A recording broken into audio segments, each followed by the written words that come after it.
1/2 inch conduit for a 1/2 inch bender. You know this is a 1/2 inch bender by looking at this.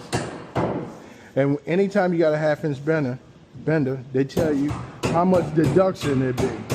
So when you see that 5-inch stub, that's letting you know whatever your measurement is, subtract it by 5 when you bend the 90.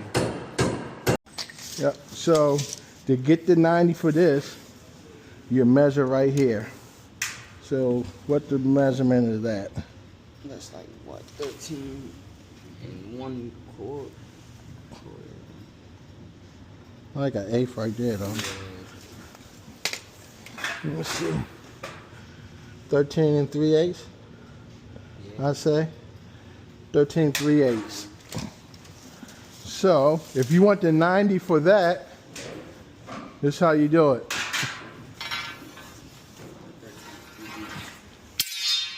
A 1/2 inch. You got to deduct it by what?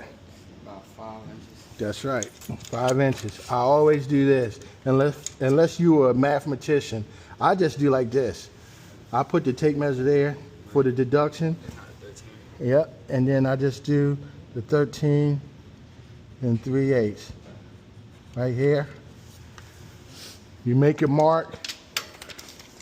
Make a mark with a pencil. Don't use a marker, because you can always wipe that away. You get your bender. You put that mark on this right here. All right. Turn it over. You're going to put your feet on here and you pull back. And look how I turned my body. See how I turned my body? Turn to the side. Once you get right here, because the pipe got to go straight up and down, you get your level.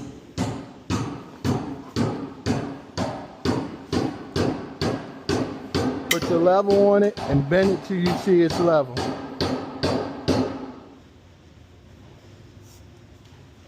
That's the level right there.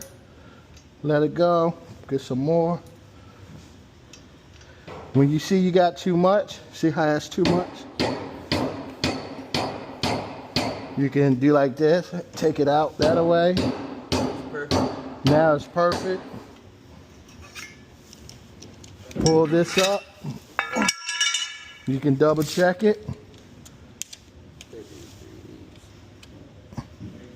And this one took it more than 13 3/8. This floor must not be level right here.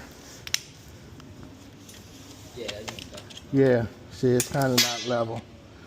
And that's a good thing. Always when you're gonna bend your pipe, kind of see if it's little level. This floor is not level.